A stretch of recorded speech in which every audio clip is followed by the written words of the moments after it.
اعوذ باللہ من الشیطان الرجیم بسم اللہ الرحمن الرحیم والسابقون الاولون من المہاجرین والانصار والذین اتبعوہم بإحسان رضی اللہ عنہم ورضوا عنہ وعد لهم جنات تجری تحتها الانہار خالدین فیہا ابدا ذالک الفوز العظیم سبحان ربک رب العزة عما یصفون وسلام علی المرسلین والحمد للہ رب العالمین آمین یا رب العالمین۔ اللہ احکم الحاکمین کی حمد و ثنا جس طرح مالک کائنات کی شایان شان ہے، درود اور سلام نبی معظم ہادی مکرم سید البشر امام الانبیاء جناب محمد الرسول اللہ صلی اللہ علیہ وعلی آلہ واصحابہ واہل بیتہ وذریاتہ وازواجہ وبارک وسلم کی ذات گرامی پہ اور رہتی دنیا تک آنے والے تمام مومنین مومنات مسلمین مسلمات پہ اللہ احکم الحاکمین کی رحمت کی برکھا نازل ہو۔ یہ جو ذوالحج کا مہینہ جس کے اندر ہم سانس لے رہے ہیں، یہ بہت ساری اسلامی شخصیات کی یاد تازہ کراتا ہے، اور اصحاب رسول میں سے بالخصوص حضرت عثمان ابن عفان رضی اللہ تعالی عنہ اور حضرت عمر ابن خطاب رضی اللہ تعالی عنہ، ان دونوں شیخین اور ان دونوں بزرگ ہستیوں کی بالخصوص یہ یاد زندہ کرتا ہے۔ تو اسی یاد کو زندہ کرنے کے لیے اور ان کے نقش قدم پہ چلنے کی کوشش میں کہ ان کی سیرت طیبہ ہماری آنکھوں سے گزرے، ہمارے دلوں میں اتر جائے، اور ہم بھی ان جیسے اعمال کرنے کی کوشش کریں تاکہ اللہ ہم سے راضی ہو جائے۔ اور اصحاب رسول کی عقیدت محبت کے لیے بھی ان کی مدح اور ان کی سیرت کے مختلف پہلو اور گوشہ جات کو ذکر کرنا چاہیے اور سننا چاہیے۔ یہ ہمارے ایمان کا حصہ ہے، جس طرح اللہ احکم الحاکمین سورہ فتح میں اپنے قرآن میں فرما رہے ہیں، کَذَرْعٍ أَخْرَجَ شَطْأَهُ فَآزَرَهُ فَاسْتَغْلَظَ فَاسْتَوَىٰ عَلَىٰ سُوقِهِ يُعْجِبُ الزُّرَّاعَ لِيَغِيظَ بِهِمُ الْكُفَّارَ۔ ان اصحاب رسول کی مثال، ان کی محبت کی مثال ایک کھیتی کی طرح ہے۔ جو کھیتی کے مالک ہوتے ہیں، کھیتی سے پیار کرنے والے ہوتے ہیں، فصل سے محبت کرتے ہیں، اس کی کونپلوں کو دیکھ کے، باغات کو لہلہاتا ہوا دیکھ کے خوش ہو جاتے ہیں۔ اور لیغیظ بہم الکفار، لیکن جو اس کے دشمن ہوتے ہیں، اہل باطل ہوتے ہیں، ان کو ان کے ذکر پہ بھی غصہ آ جاتا ہے، اپنے دلوں میں بغض رکھتے ہیں۔ لہٰذا اصحاب رسول کی محبت میں ان کے متعلق گفتگو کرنا اور ان کے اعمال صالحہ کو پیش کرنا اور سننا، یہ بھی ایمان کا حصہ ہے۔ اللہ اس طرح ہمیں اپنے ایمان کو تازہ کرنے کی توفیق فرماتا رہے۔ تو حضرت عثمان ابن عفان رضی اللہ تعالی عنہ اس آیہ کریمہ کے مصداق ہیں۔ سب سے بڑھ کے جو آیہ کریمہ میں نے آپ کے سامنے اس وقت تلاوت کی ہے، یہ آیہ کریمہ سورۃ التوبہ کی آیت نمبر 100 ہے، یعنی آیت نمبر 100 نمبر آیت میں نے آپ کے سامنے سورۃ التوبہ کی پیش کی ہے۔ والسابقون الاولون من المہاجرین والانصار۔ اللہ احکم الحاکمین ارشاد فرماتے ہیں، اے میرے محبوب صلی اللہ علیہ وسلم، اپنے ان ساتھیوں کا تذکرہ سنیے، اپنے ان ساتھیوں کی عظمت، رفعت، بلندی، شان، معدلت اور مقام جو میرے ہاں ان کا ہے وہ سنیے۔ والسابقون الاولون من المہاجرین والانصار، وہ لوگ جو پہل دوسرے لوگوں سے سبقت کرتے ہوئے، آگے نکلتے ہوئے، پہل آپ کے دامن نبوت کے ساتھ منسلک ہوئے، حلقہ بگوش اسلام ہوئے، پہل کر گئے اسلام میں۔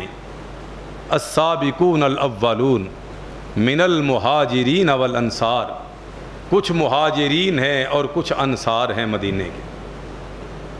والذین اتبعوہم بإحسان، اور وہ لوگ بھی جنہوں نے بہترین طریقے سے، احسن انداز سے ان نفوس قدسیہ کی، مہاجرین و انصار، السابقون الاولون کی پیروی کی ہے، ان کے نقش قدم پہ چلے ہیں۔ ان دونوں گھروں کو میرا کیا انعام ہے؟ رضی اللہ عنہم ورضوا عنہ، ان کو میں پہلا انعام یہ دے رہا ہوں، یہ مجھ سے راضی ہیں، میں ان سے راضی ہوں۔ رضی اللہ عنہم، تکالیف آئیں، پریشانیاں آئیں، دکھ آئے، الم آئے، رنج آئے، یہاں تک کہ انہوں نے اپنی جانوں کے نذرانے بھی پیش کر دیے، تو تب بھی میرے حضور میری ذات پہ شکوہ شکایت نہیں کیا، اپنے لبوں پہ حرف شکایت نہیں لے۔ میں نے ان کے متعلق جو بھی سخت سخت فیصلہ کیا، یہ خوشی خوشی، راضی راضی سہ گئے اور اس کو برداشت کر لیا۔ اور رضی اللہ عنہم، میں ان سے راضی ہو گیا۔ میں ان سے راضی کیوں ہوا؟ ورضوا عنہ، وہ میرے ہر فیصلے پہ راضی ہو گئے، جن حالات سے گزرے مجھ پہ راضی، جن مصائب سے گزرے مجھ پہ راضی، جن کٹھن تکالیف سے گزرے مجھ پہ راضی۔ تو جب وہ مجھ پہ راضی ہو گئے تو میرا حق بنتا ہے میں ان پہ راضی ہو جاؤں۔ رضی اللہ عنہم ورضوا عنہ۔ اور یہ ایک بہت بڑی شان ہے ان اصحاب رسول کی جو انتہائی پہلے وقت میں السابقون الاولون تھے۔ حضرت عثمان ابن عفان رضی اللہ تعالیٰ عنہ ان لوگوں کے اندر ہیں، اور ان لوگوں کی اتباع کرتے ہوئے جو لوگ ان لوگوں کے نقش قدم پہ چلتے ہوئے اسلام قبول کرتے ہیں، ان کے بعد اللہ فرماتے ہیں ان کی وجہ سے میں ان سے بھی راضی ہو گیا ہوں، کیونکہ وہ بھی ان کے نقش قدم پہ چلتے ہوئے مجھ سے راضی ہیں۔ وَأَعَدَّ لَهُمْ جَنَّاتٍ تَجْرِي تَحْتَهَا الْأَنْهَارُ، اور میں نے آخرت میں وہ انعام ان کے لیے رکھے ہیں جو کسی اور کے لیے نہیں رکھے۔ میں نے ان کے لیے بہشت، بریں، فردوس، جنات اور اس طرح لہلہاتے ہوئے باغات جن کے عین وسط میں ان کی بلڈنگیں اور ان کے بنگلے ہیں، وہ میں نے آگے سے نہریں جاری ہیں، وہ میں نے ان کے لیے بنائے ہوئے ہیں۔ اعد لہم جنات تجری تحتها الانہار خالدین فیہا ابدا، اور مزید انعام سے یہ نواز رہا ہوں، ہمیشہ ہمیشہ ہمیشہ کے لیے ان کے نام کر دیے سب کچھ۔ ذالک الفوز العظیم، یہی تو عظیم کامیابی ہے، اس کے سوا کوئی عظیم کامیابی نہیں ہے۔ اصحاب رسول تو بخشے ہوئے ہیں ہی اللہ کے حضور، انعام یافتہ ہیں ہی اللہ کے حضور، جو ان کے نقش قدم پہ چلنے والے لوگ ہیں اللہ فرماتے ہیں میں ان سے راضی، وہ مجھ سے راضی، اور یہ سارے انعامات ان کو بھی ان کے اندر شمار کروں گا، شامل کروں گا۔ ذالک الفوز العظیم، کیونکہ یہ عظیم کامیابی ہے۔ پہل اس کے مصداق اصحاب رسول ہیں جنہوں نے پہل کی۔ حضرت عثمان ابن عفان رضی اللہ تعالیٰ عنہ ان پہل کرنے والوں کے اندر یہ شامل ہیں۔ اللہ فرما رہے ہیں من المہاجرین والانصار، پہل کرنے والے، اور حضرت عثمان ابن عفان رضی اللہ تعالی عنہ نے ہجرت کے اندر پہل کی ہے۔ کس قدر پہل کی ہے؟ یہاں تک کہ میرے اور آپ کے آقا صلی اللہ علیہ وسلم نے فرمایا ان عثمان، یہ میرا عثمان جو ہے، اول من ہاجر بأہلہ من ہذہ الامہ، میری اس امت میں سے، ابراہیم علیہ السلام کے بعد میری اس امت میں سے سب سے پہلا میرا عثمان ہے جو میری لخت جگر اپنی اہلیہ کے ساتھ سب سے پہلا مہاجر بنا ہے۔ والسابقون الاولون من المہاجرین والانصار، تو والسابقون الاولون کا سب سے پہلا مہاجر حضرت عثمان رضی اللہ تعالی عنہ کو اللہ نے ٹھہرایا ہے، اور رسول اللہ صلی اللہ علیہ وسلم نے تصدیق فرما دی۔ حضرت عثمان ابن عفان رضی اللہ تعالی عنہ کون ہیں؟ بنی امیہ کے چشم و چراغ ہیں۔ مکہ کے اندر بالخصوص سب سے بڑے دو خاندان تھے، ایک بنو ہاشم اور دوسرا بنو امیہ۔ بنو ہاشم کی ٹکر کا اگر کوئی خاندان تھا تو بنو امیہ تھا، اس کے علاوہ کوئی نہ تھا۔ باقی جتنے قبائل تھے ان دو خاندانوں سے نیچے تھے، اور معزز بھی سب سے یہ تھے، طاقتور بھی سب سے یہ تھے، اور ایک دوسرے کے جوڑ کے بھی تھے۔ لہٰذا جو قبیلہ یا خاندان کسی دوسرے کا حریف ہوتا ہے بس چلے تو اس کو کبھی تسلیم نہیں کرتا۔ یہی وجہ ہے کہ بنو امیہ بڑی دیر تک نبی مکرم صلی اللہ علیہ وسلم اور آپ کے ماننے والوں کا مقابلہ کرتے رہے، اور یہ چلتا رہا۔ فتح مکہ سے عین پہلے تک جناب ابو سفیان مخالف تھے، اور آخر کار مسلمان ہوئے۔ تو یہ ایک حریف قبیلہ دوسرے حریف قبیلے کو تسلیم کرنا اتنا آسان نہیں اس کے لیے، لیکن حضرت عثمان ابن عفان رضی اللہ تعالی عنہ کو اللہ نے نرالی طبیعت کا ہی پیدا کیا تھا، اور ایسی طبیعت اللہ تعالیٰ اپنے بندوں کو ہی عطا کرتے ہیں۔ اور نبی مکرم صلی اللہ علیہ وسلم کی اعلان نبوت سے پہلے بھی حضرت عثمان ابن عفان رضی اللہ تعالیٰ عنہ کے ساتھ میرے آقا کی علیق سلیق تھی، صدیق اکبر رضی اللہ تعالیٰ عنہ کی طرح۔ لہٰذا مردوں میں، آزاد مردوں میں سب سے پہلے حضرت صدیق اکبر رضی اللہ تعالیٰ عنہ مسلمان ہو گئے، اور پھر وہ لوگ جن کو میرے اور آپ کے آقا صلی اللہ علیہ وسلم نے ارشاد فرمایا ابو بکر فی الجنہ و عمر فی الجنہ و عثمان فی الجنہ و علی فی الجنہ و طلحہ فی الجنہ و زبیر فی الجنہ و عبد الرحمن بن عوف فی الجنہ، اسی طرح 10 اصحاب رسول جن کو میرے اور آپ کے آقا صلی اللہ علیہ وسلم نے عشرہ مبشرہ میں شامل کیا۔ یعنی یہ وہ 10 ہستیاں ہیں جن کو اگر کسی نے دیکھنا ہے کہ چلتے پھرتے جنتی، تو یہ 10 ہستیوں کو دیکھ لو، یہ چلتے پھرتے جنتی ہیں۔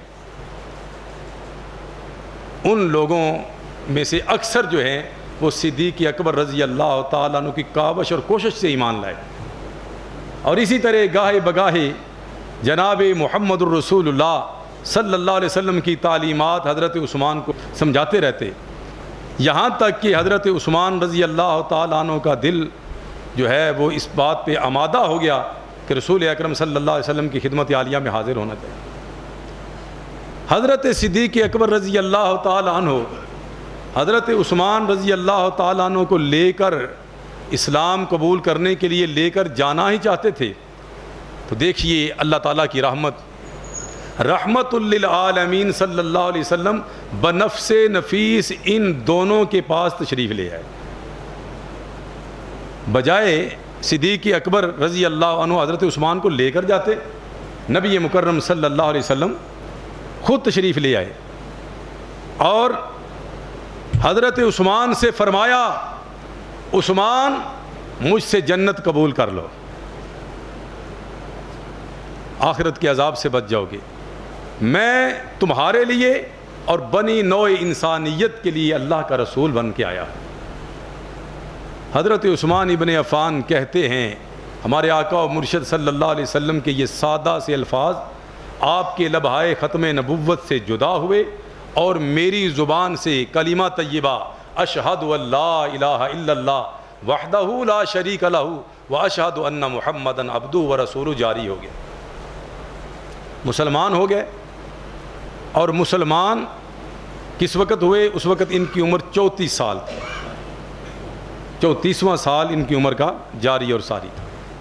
اور محمد ابن عبداللہ ہونے کی حیثیت سے آپ صلی اللہ علیہ وسلم نے اپنی بیٹیوں کے رشتے طے بھی کیے تھے۔ اور پھر جب آپ اعلان نبوت فرماتے ہیں تو ابو لہب نے جس طرح دوسری اذیتیں دی، آپ کی ایک بیٹی حضرت رقیہ، بعض روایات میں 2 بیٹیوں کا ذکر بھی آتا ہے، عتبہ اور عتیبہ کے گھر میں تھی، تو یہ حضرت رقیہ ابو لہب کے بیٹے کے ساتھ منسوب تھی، منکوحہ تھی، رخصتی نہیں ہوئی تھی۔ تو ابو لہب نے آپ کو اذیت دینے کے لیے بیٹے سے کہہ کے طلاق دلوا دی۔ میں یہ سمجھتا ہوں آپ بھی ایماندار ہیں، ابو لہب کی کیا جرأت تھی؟ رب تعالیٰ کو پسند نہیں تھا کہ رسول اللہ کی بیٹی عدو اللہ کے بیٹے کے گھر چلی جائے، ایسا نہیں، میرے رب نے پسند نہیں فرمایا۔ اور پھر آپ جب محمد الرسول اللہ صلی اللہ علیہ وسلم بنے تو پہلی رشتہ داری، سب سے پہلی رشتہ داری بنو امیہ کے چشم و چراغ حضرت عثمان ابن عفان رضی اللہ تعالیٰ عنہ کے ساتھ کی۔ اس سے پہلے آپ صلی اللہ علیہ وسلم نے اپنی بڑی صاحبزادی سیدہ زینب کا نکاح آپ کر چکے تھے ابو العاص سے، اور محمد الرسول اللہ بننے کے بعد آپ صلی اللہ علیہ وسلم نے سب سے پہلا رشتہ سیدہ رقیہ کا حضرت عثمان ابن عفان رضی اللہ تعالیٰ عنہ کو عطا کرا۔ اور یہ بہت بڑی سعادت تھی حضرت عثمان ابن عفان رضی اللہ تعالیٰ عنہ کے لیے۔ اور پھر لما ابتلی المسلمون، جب مسلمانوں کو آزمایا گیا، تکلیفیں دی گئیں، پریشان کیا گیا، تو نبی مکرم صلی اللہ علیہ وسلم کے ایما پہ حضرت عثمان ابن عفان رضی اللہ تعالیٰ عنہ اپنی اہلیہ محترمہ سیدہ رقیہ بنت رسول اللہ صلی اللہ علیہ وسلم کو لے کر حبشہ کی طرف ہجرت فرما رہے۔ اور جب آپ ہجرت کر گئے، چند سال آپ ادھر رہے، لیکن کچھ عرصہ گزر گیا، رسول اکرم صلی اللہ علیہ وسلم کو کوئی خیر خبر نہ آئی، تو آپ صلی اللہ علیہ وسلم پریشان رہنا شروع کر دیا کہ میری بیٹی اور داماد کا پتہ نہیں کیا بنا ہوگا، یہ عالم الغیب ہیں۔ رسول اکرم صلی اللہ علیہ وسلم نعوذ باللہ من ذالک، ہمیں پتہ نہیں چلتا کہ ہم کیسے کیسے نعوذ باللہ من ذالک آپ صلی اللہ علیہ وسلم کے متعلق غلط عقیدے منسوب کر رہے ہیں۔ آپ صلی اللہ علیہ وسلم پریشان، حدیث کے الفاظ ہیں کہ میری بیٹی اور داماد کا پتہ نہیں، اللہ حافظ ہے کیا بنا۔ آخر کار ایک خاتون آئی، اس نے بتایا اللہ کے رسول صلی اللہ علیہ وسلم میں نے آپ کی بیٹی اور آپ کے داماد کو وہاں پہ دیکھا ہے۔ میرے آقا صلی اللہ علیہ وسلم کی فکر ختم ہو گئی، اور پھر ارشاد فرمایا اس موقع پہ، ان عثمان اول من ہاجر باہلہ من ہذہ الامہ، یہ میرا عثمان وہ ہستی ہے کہ میری امت میں سے سب سے پہلے اپنی اہل و عیال کو لے کے اللہ کے راستے میں مہاجر بنا ہے۔ اور حضرت عثمان رضی اللہ تعالیٰ عنہ نبی مکرم صلی اللہ علیہ وسلم کے ساتھ پہلے بھی رشتہ داری آپ کی، کیسے؟ 5ویں پشت آپ صلی اللہ علیہ وسلم کے خاندان کی، اوپر والی 5ویں پشت جو ہے عبد مناف، یہاں پر جا کے حضرت عثمان ابن عفان اور رسول اکرم صلی اللہ علیہ وسلم رحمت للعالمین کا خاندان ایک ہو جاتا ہے۔ 5ویں پشت پہ جا کے، عبد مناف پہ جا کے نبی صلی اللہ علیہ وسلم کے خاندان کے ساتھ مل جاتے ہیں۔ حضرت عثمان ابن عفان رضی اللہ تعالیٰ عنہ میرے آقا صلی اللہ علیہ وسلم کی سگی پھوپھی ام حکیم، ان کی صاحبزادی کے صاحبزادے ہیں۔ نبی مکرم صلی اللہ علیہ وسلم کی سگی پھوپھی کے بیٹی کے بیٹے ہیں، اس لحاظ سے بڑی قریبی رشتہ داری ہے۔ اور اب نبی مکرم صلی اللہ علیہ وسلم نے اپنی دامادی میں بھی لے لیا۔ چند سال رہنے کے بعد جس طرح ایک غلط خبر کی بنا پہ دیگر مسلمان مکہ آئے کہ قریش نے اسلام قبول کر لیا ہے، حضرت عثمان اپنی اہلیہ کو لے کے بھی واپس آ گئے، لیکن بعد میں پتہ چلا کہ خبر جھوٹی ہے۔ پھر کچھ لوگ تو واپس چلے گئے، لیکن حضرت عثمان رضی اللہ تعالیٰ عنہ واپس نہیں گئے. اس وقت نبی مکرم صلی اللہ علیہ وسلم نے تھوڑی دیر بعد اشارے دے دیے کہ مدینہ النبی یعنی یثرب کی طرف چلے جاؤ. اب یہاں بھی حضرت عثمان رضی اللہ تعالیٰ عنہ والسابقون الاولون من المہاجرین والانصار، اسی لیے تاریخ نے رقم کیا وہاجر ہجرتین.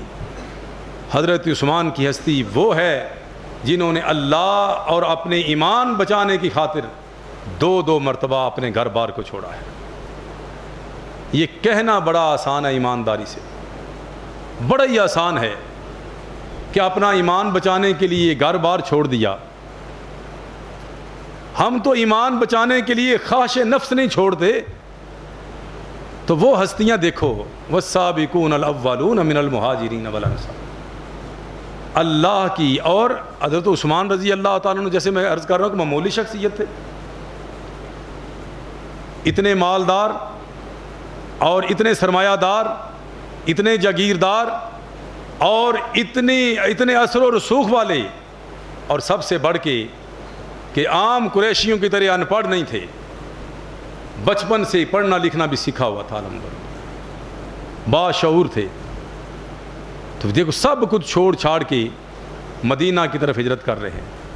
اور مدینے میں جب جناب محمد الرسول اللہ صلی اللہ علیہ وسلم پہنچے، آپ کے علم و فضل میں یہ بات ہے کہ بیر روما جو واحد کنواں تھا مدینہ شریف کا اس وقت، جس کا پانی پینے کے قابل تھا، باقی اور بھی کنویں تھے لیکن پینے کے قابل نہیں تھا پانی ان کا، یہ پینے والا پانی بیر روما کا ہی تھا اور یہ یہودی کی ملکیت تھا. میرے اور آپ کے آقا صلی اللہ علیہ وسلم، یہاں میں ایک آپ کو نقطہ سمجھانا چاہتا ہوں.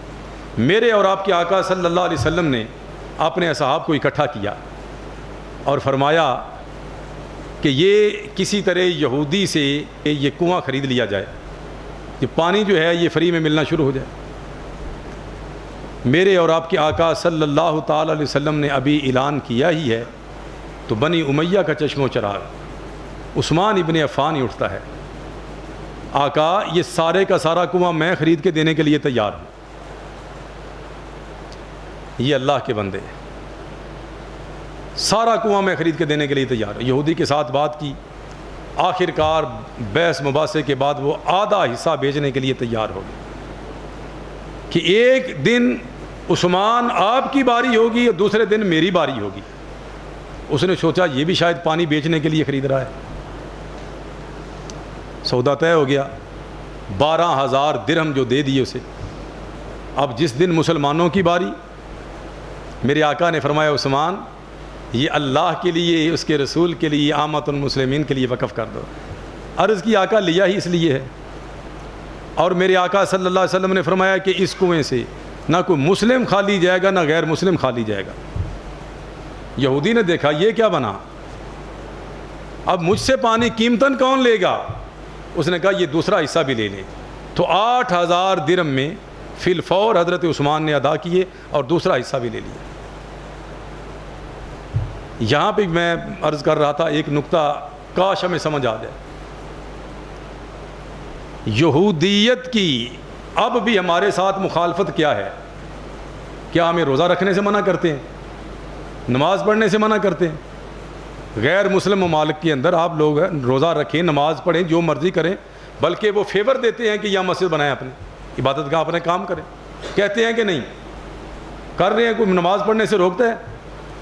کس بات سے روکتے ہیں؟ نظام معیشت سے. بات میری سمجھنے کی کوشش کیجئے گا. نظام معیشت ان کو دکھتا ہے کہ معیشت میں عالمی قبضہ ہمارا رہنا چاہیے. اور یہ آج کا نہیں، جب سے یہودی پیدا ہوئے اس کی سوچ یہ ہے. اور میرے آقا صلی اللہ علیہ وسلم نے معیشت سے اس کو مار دی. ذرا سوچئے سمجھیے، وہ کنواں اس سے خرید لیا، اس معیشت سے اس کو مار دی. آج کا یہودی بھی یہی سوچ ہے اس کی. لیکن کاش مسلمان سمجھ جائے، اپنے آقا کی سنت پہ عمل کر لیں. مطلب کب ہم سوچیں گے، کب ہمیں عقل آئے گی؟ کوئی بھی چیز ہے، پوری کی پوری معیشت پہ قبضہ کس کے ہے؟ ملٹی نیشنل کمپنیز کس کی ہیں؟ میں کیا بتاؤں، آپ سب کو پتہ ہے، مجھ سے زیادہ آپ جانتے ہیں. اللہ تعالی ہم سب کو اس پہلو پہ بھی سوچنے کی توفیق عطا فرمائے.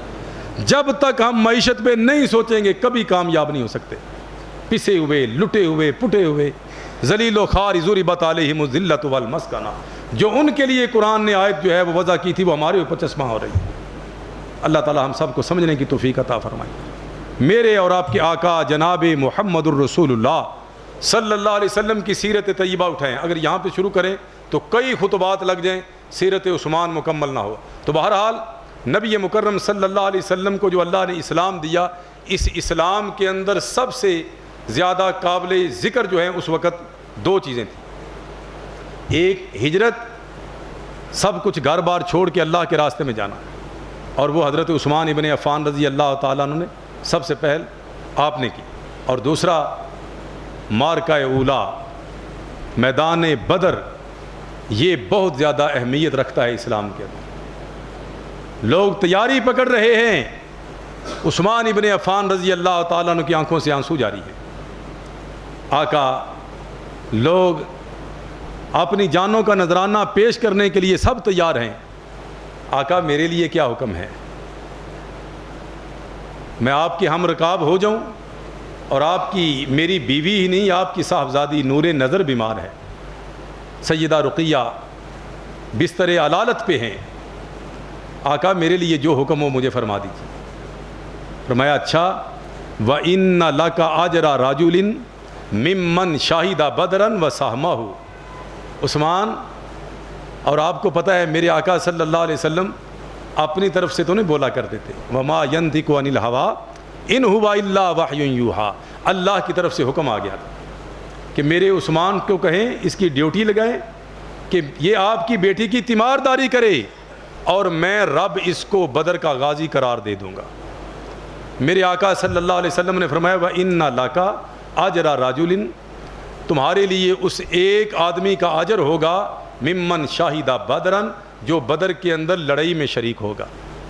اللہ تمہیں بدر کے غزوے کا اجر عطا فرما دیں گے. وَسَہْمَهُ، اور اللہ ہمیں فتح دے گا، اور مال غنیمت کے ایک حصہ بھی تمہیں عطا کیا جائے گا. اجر بھی اور مال غنیمت بھی تمہیں ملے گا. تم میری بیٹی اپنی اہلیہ کی تیمارداری کرو. لیکن یہ جو آپ کی علالت تھی اور بیماری تھی، یہ دراصل پیام موت تھا. ادھر نبی مکرم صلی اللہ علیہ وسلم رخصت ہوئے، اور ادھر بیمار ہوتے ہوتے آخر کار سیدہ رقیہ اللہ کو پیاری ہو گئی. اور حضرت عثمان ابن عفان رضی اللہ تعالی عنہ کفن دفن کرتے ہیں، جنازے کا انتظام، کفن دفن کیا، قبرستان کے اندر مٹی ڈال رہے ہیں، تو ادھر سے حضرت بلال حبشی رضی اللہ تعالیٰ عنہ میرے آقا صلی اللہ علیہ وسلم کی سواری پہ سوار ہو کے آ رہے، اور فتح کی خوشخبری لے کے آ رہے. اللہ اکبر کی صدا آئی، اور حضرت عثمان رضی اللہ تعالیٰ نے پلٹ کے دیکھا. فتح کی خوشی بھی ہوئی، اور اہلیہ اور میرے آقا صلی اللہ علیہ وسلم کی صاحبزادی کی جدائی کا غم بھی ہوا. پھر ایک عرصے تک نبی مکرم صلی اللہ علیہ وسلم کی بیٹی کی جدائی سے نڈال، اور اس تکلیف کے ساتھ کہ میں اس وجہ سے بدر میں شامل بھی نہیں ہو سکا، اور اللہ کے رسول صلی اللہ علیہ وسلم کی بیٹی محترمہ بھی جدائی دے گئی. اصحاب رسول تسلیاں دیتے ہیں. آخر کار میرے اور آپ کے آقا جناب محمد الرسول اللہ صلی اللہ علیہ وسلم نے فرمایا کہ عثمان پریشان نہ ہو، میں اپنی چھوٹی بیٹی ام کلثوم، سیدہ ام کلثوم کو تیرے نکاح میں دیتا ہوں. سوچئے کس قدر محبت. اس کی وجہ کیا ہے کہ میرے آقا نے ثابت کر دیا بیٹی تو بیٹی ہے، لیکن داماد بیٹا جو بنا لیا ہے وہ بھی بہت پیارا ہے. یہ عثمان ابن عفان رضی اللہ تعالی عنہ ہے. اور میرے اور آپ کے آقا جناب محمد الرسول اللہ صلی اللہ علیہ وسلم ان کا احترام کس قدر کرتے تھے. آپ ایک حدیث سنیے گا اور آپ کو جو آپ کا دل باغ باغ ہو جائے گا، ایمان تازہ ہو جائے گا. میری اور آپ کی امی جان سیدہ زاکیہ مزکہ ازکا اماں جی عائشہ صدیقہ رضی اللہ تعالی عنہا، وہ ارشاد فرماتی ہیں کان رسول اللہ صلی اللہ علیہ وسلم مضطجعا فی بیتہ، کاشفاً عن فخذیہ او ساقیہ، رسول اکرم صلی اللہ علیہ وسلم اپنے گھر میں تشریف فرما تھے، نیم دراز تھے، اور آپ صلی اللہ علیہ وسلم کی پنڈلی سے تھوڑا سا کپڑا اٹھا ہوا تھا۔ فاستاذن ابو بکر رضی اللہ تعالی عنہ، تو اسی اثناء میں ابو بکر صدیق رضی اللہ تعالی عنہ دروازے پہ آئے اور اجازت مانگی۔ فآذن لہ، رسول اکرم صلی اللہ علیہ وسلم نے اجازت دی، فرمایا ابو بکر آ جاؤ، اور ابو بکر رضی اللہ تعالیٰ عنہ کو بلا لیا۔ وَهُوَ عَلَىٰ تِلْكَ الْحَالِ فَتَحَدَّثَ، آپ صلی اللہ علیہ وسلم اسی طرح لیٹے رہے اور پنڈلی سے کپڑا ہٹا رہا، اور آپ سے انہوں نے گفتگو کی، جو ضرورت تھی وہ پوری کی۔ ثم استاذن عمر رضی اللہ تعالیٰ عنہ، پھر اسی اثناء میں عمر فاروق رضی اللہ تعالیٰ عنہ تشریف لائے۔ فاذن لہ، اجازت مانگی، رسول اکرم نے فرمایا عمر آ جاؤ، اجازت دے دی، اور آپ صلی اللہ علیہ وسلم وَهُوَ كَذَلِكَ فَتَحَدَّثَ، اسی طرح ہی آپ صلی اللہ علیہ وسلم لیٹے رہے اور باتیں کرتے رہے۔ ثم استاذن عثمان رضی اللہ عنہ، پھر سیدنا عثمان رضی اللہ تعالیٰ عنہ تشریف لائے اور اجازت مانگی، اور آپ صلی اللہ علیہ وسلم نے اجازت نہیں دی پہلے۔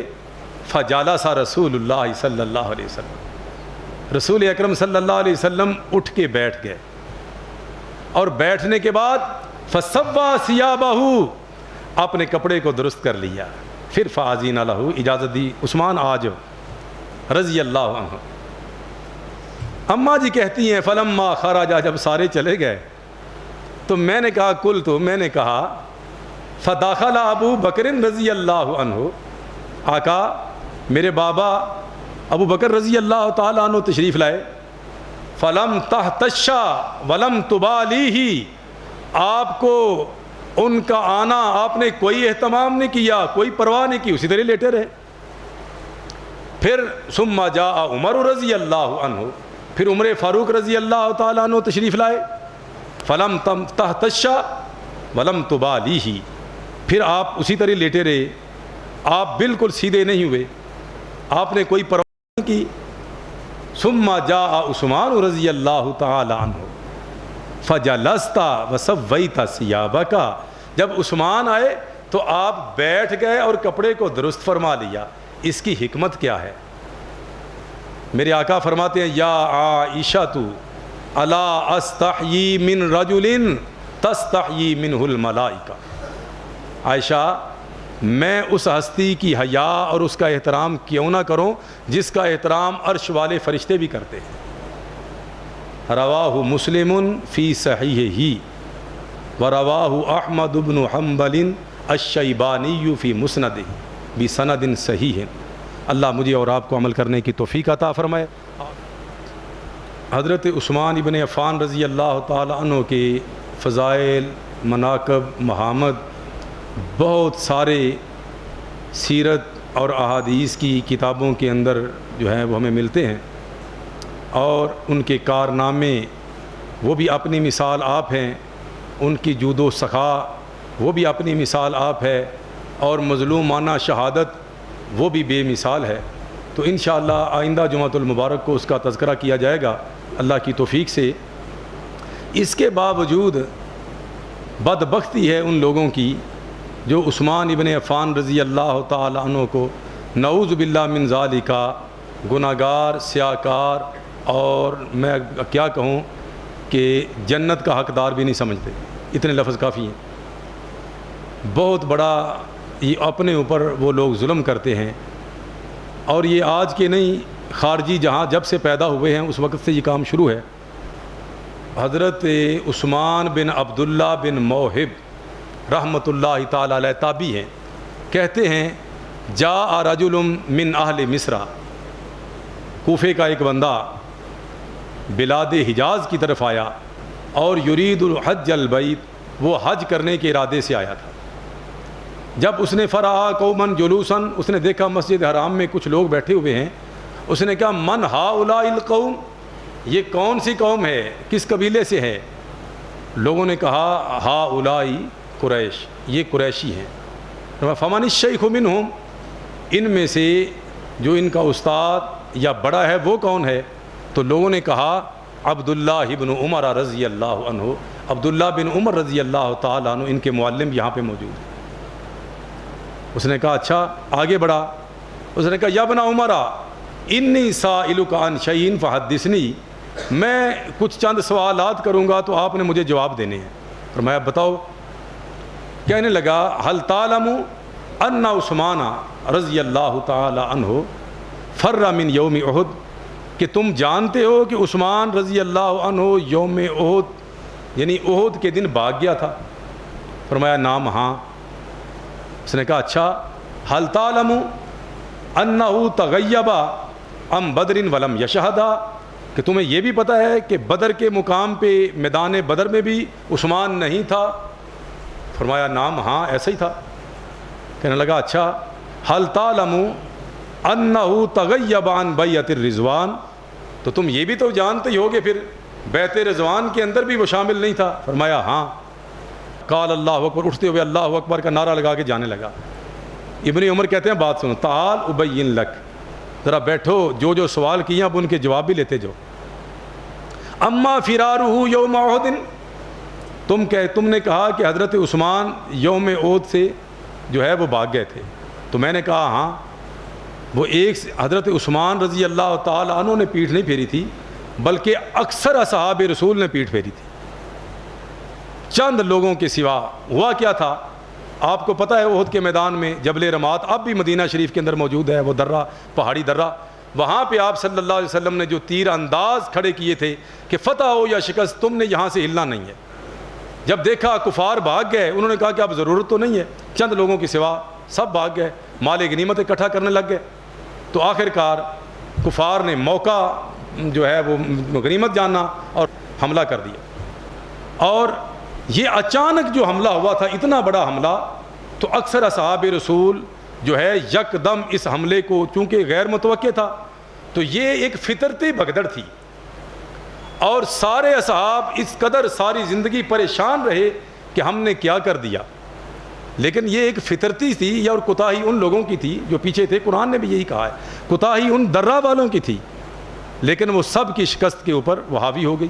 بہرحال حضرت عثمان ابن عفان رضی اللہ تعالیٰ عنہ بھی ساری زندگی اس سے پریشان رہے، لیکن اللہ تعالیٰ نے اپنے قرآن کے اندر سورہ آل عمران آیت نمبر 155 کے اندر فرما دیا، وَلَقَدْ عَفَا اللَّهُ عَنْهُمْ إِنَّ اللَّهَ غَفُورٌ حَلِيمٌ، غم نہ کرو، پریشان نہ ہو، میں نے تم سب کو معاف کر دیا ہوا ہے، کیونکہ یہ تمہاری اضطراری غلطی تھی، جان بوجھ کے نہیں کیا۔ ان اللہ غفور حلیم، میں تو معاف کرنے والا بردبار ہوں۔